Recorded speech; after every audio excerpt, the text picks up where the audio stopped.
deberías lamer el suelo que piso y darme las gracias por todo lo que te ha ocurrido. Y darme las gracias por todo lo que te ha ocurrido. ¿Por qué me miras así? Porque me das pena. ¿Por qué me miras así? Porque sacas lo peor de mí misma. ¿Crees que no sé que te volviste a acostar con él un año después de haberlo dejado, estando él ya conmigo? Pensar que vosotros dos también habéis estado con él. El día que me rompió la mandíbula por no comprar tulipanes nuevos, dejé de mirarle con la mirada del enamoramiento. Llegó sin avisar. Un puñetazo tan fuerte que me tiró del sofá al suelo. Cuando te vi entrar en el casting de Hamlet y vi cómo te miraba, lo supe. Yo he intentado escapar de él, pero no es fácil. Claro que no es fácil. ¿Y qué papel haces ahora? Lo digo por la edad. ¡El de tu puta madre! ¡Corra! ¡Maricón! ¡Camarera! No te lo escupen. Vete a la mierda. No me rindo. Por eso soy la más fuerte. ¿Quién es la más fuerte?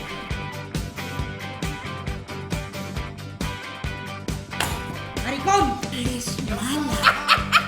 Ay, lo siento, está muy caliente. Te jodes. Cabrona. Estás muerto. Bajó el telón y ya nadie te aplaude. Ya muere, Horacio. Dios santo. Tú, tu humor y tu talento estáis sobrevalorados. ¡Zorra! Qué tipo tan raro tiene esta mujer. Y la venganza es un plato que se sirve. ¿Podrías hacer el favor de apagar esa puta máquina infernal? Odio la música sueca, odio a los suecos, odio Ikea, odio sus albóndigas, odio a ABBA.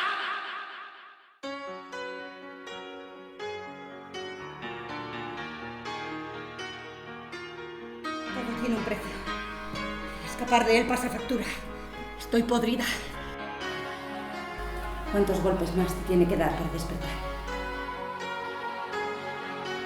Cada uno tiene lo que se merece. En el momento en que dejé de serle útil, me dio la patada. Después, me atravesó con un alfiler. Has entrado en mí como los gusanos entran en las manzanas, perforando y cavando hasta convertirme en polvo negro envuelto en papel celofán brillante. Te hundes. Te hundes. Y ya nada te puede salvar.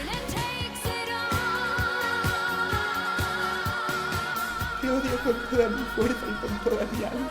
¡No voy a hacerlo! La supervivencia es un instinto natural, donde todo muere.